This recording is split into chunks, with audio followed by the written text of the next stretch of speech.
Geografia, beleza? Vamos juntos aqui para mais uma aula de geografia. E a nossa aula de hoje, ela trabalha a questão do espaço agrário, tá? E a expansão capitalista no campo. Então, começa a falar um pouquinho sobre o Brasil como potência agrícola, tá? Explicando que a agricultura brasileira mostrou-se extremamente dinâmica nas últimas décadas, alcançando aí relevante papel na economia brasileira.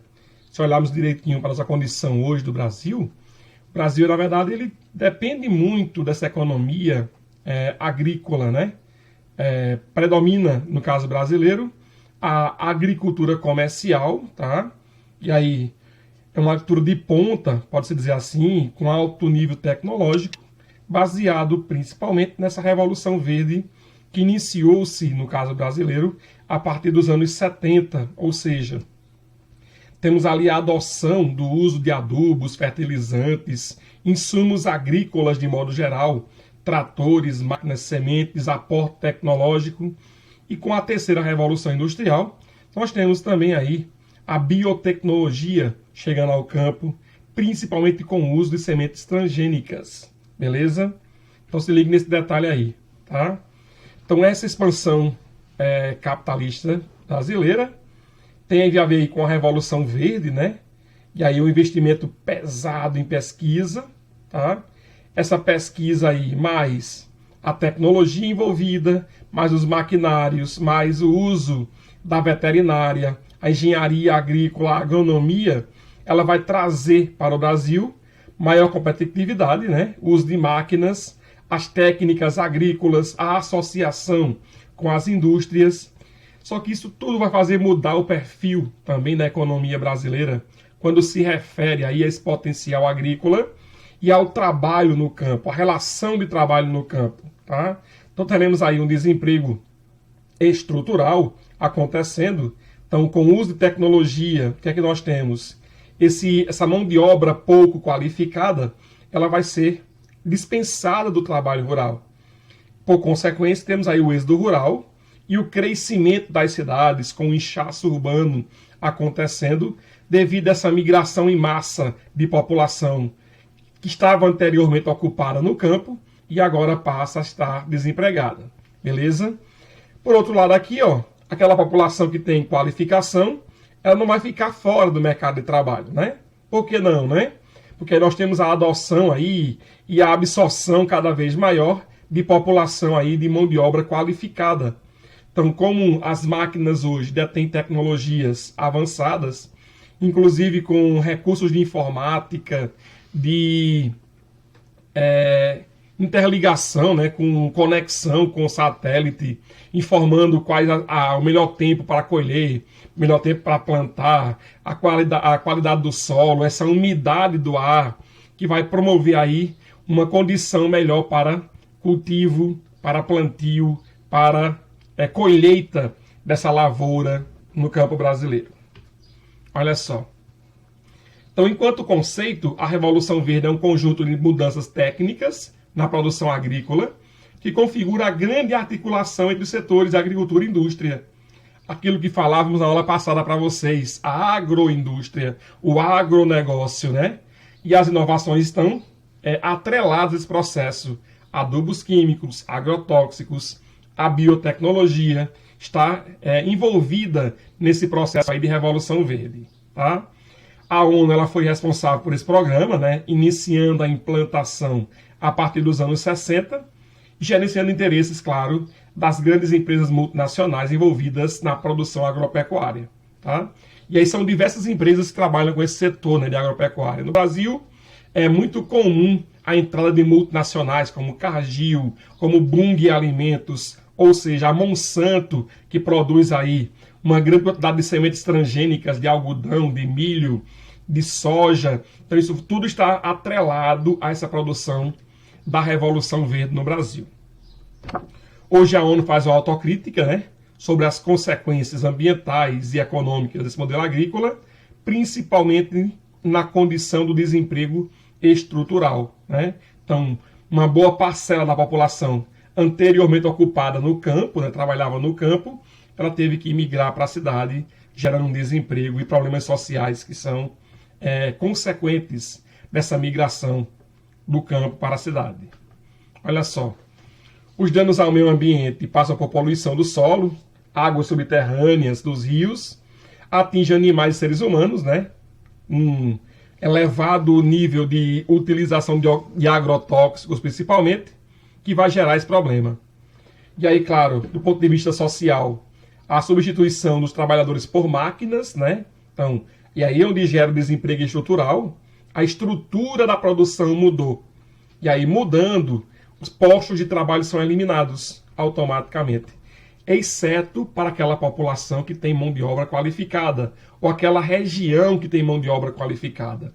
E aí esse emprego permanece, consegue aí abranger essa população altamente qualificada. Tá? Atualmente aí os movimentos sociais de camponeses, né, apresentam a solução à Revolução Verde, que é uma prática de agricultura orgânica. E aí tem um detalhe muito simples também, que essa agricultura orgânica vai trazer um alimento de melhor qualidade para as cidades. Inclusive já tem setores de supermercados onde as gôndolas apresentam ali a chamada agricultura orgânica, né, produtos orgânicos. E aí tem um detalhe, porque esse alimento ele é mais caro do que o alimento produzido comercialmente, sem o devido cuidado com a questão ambiental. Beleza? Ou seja, nem todo mundo tem acesso a esse alimento. Por essa razão, se consome cada vez mais produtos industrializados ou de larga escala de produção, como é o caso da agricultura comercial. Beleza? O texto fala também que muitas ONGs ligadas a questões ecológicas e ambientais divulgam e tentam abrir mercado para produtos orgânicos. Isso é uma boa ideia, né? E ele diz também que, atrelado a tudo isso, essa modernização, né, havia uma proposta muito anterior a isso, ou seja, lá dos anos 70, com o regime militar, de implantar esse modelo tecnológico na agricultura em todo o mundo. Tá? Então era para imitar mesmo aí a condição, né, do mundo inteiro e não somente a condição brasileira. E aí o texto vai dizer que essa política é colocada em ação pelo governo militar, consistiu em 5 grandes eixos. O primeiro deles, viabilizar a internacionalização da economia, agrícola no caso aqui, e a aceleração do processo de industrialização no país. Claro que refletiu isso na questão agrária brasileira, uma agricultura atrelada à indústria, como já falamos aí, a chamada agroindústria. Segundo ponto, fornecer créditos bancários de acordo com o tamanho das propriedades. Uma curiosidade disso é que os pequenos proprietários rurais praticamente não têm acesso a esse crédito, né, da agricultura brasileira. Até porque uma das formas de garantir o pagamento da dívida é oferecer, na verdade, como aval dessa dívida, a própria terra. Os pequenos já não têm terra. E aí tem que oferecer, quando não tem um seguro safra, um seguro da produção agrícola, e aí a exposição às intempéries pode viabilizar a adoção de crédito para a produção agrícola dos pequenos proprietários, né, ou dos minifúndios, pode-se dizer assim. Na época também ele diz que, como não havia fiscalização sobre o uso dos recursos, dos créditos, estes serviam para adquirir mais propriedades, aumentando, consequentemente, né, a expropriação de poceiros e pequenos agricultores, ou seja, ainda piorou a condição fundiária brasileira, né, aprofundando ainda mais as distâncias entre latifundiários e minifundiários. Então, isso complicou o caso do país. Terceiro ponto fala em promover uma política fiscal, né, de incentivos para projetos de colonização e ainda agropecuários, com o objetivo de aumentar a produção. Para intermediar esses projetos, né, foram criados a Sudene e a Sudan. Lembrando, Sudene e Sudão eram 2 órgãos de planejamento regional, ou seja, estava atrelado a essa condição mesmo de produção na região amazônica, na região nordeste do Brasil. Detalhe, financiar a expansão, né, da agricultura, eles chamaram isso aí de frentes pioneiras de expansão agrícola. Ele fala de espaços vazios no Cerrado, Centro-Oeste, Amazônia e Nordeste. Claro que o impacto ambiental disso foi o desmatamento incomensurável daquela região, que ainda hoje se reflete na região com o chamado arco adensado do desmatamento na Amazônia. Tá? Quinto ponto aí fala investir na comercialização e na transformação tecnológica do setor agrícola, com construção e melhoramento de estradas, portos, barragens para a produção de energia hidrelétrica. Ademais que houve no Brasil uma melhoria dessa oferta de infraestrutura para o campo brasileiro, né? Nós temos aí um problema sério que é o escoamento dessa produção. Tá? Nós não temos aí uma política muito efetiva de modais de transporte interligados que possam facilitar essa mobilidade da distribuição dessa produção do campo brasileiro, concluindo aí com o que a gente chama de custo Brasil. Né? Que custo Brasil é esse? Né? Quantas estradas brasileiras ainda estão em péssima condição de uso? E aí você tem uma perda da safra brasileira por conta da condição das estradas esburacadas, sem manutenção. E aí, como a maior parte do transporte brasileiro é por caminhões, isso traz para a gente um prejuízo muito grande relacionado a essa infraestrutura precária na produção agrícola brasileira, principalmente em relação aos transportes. Olha só.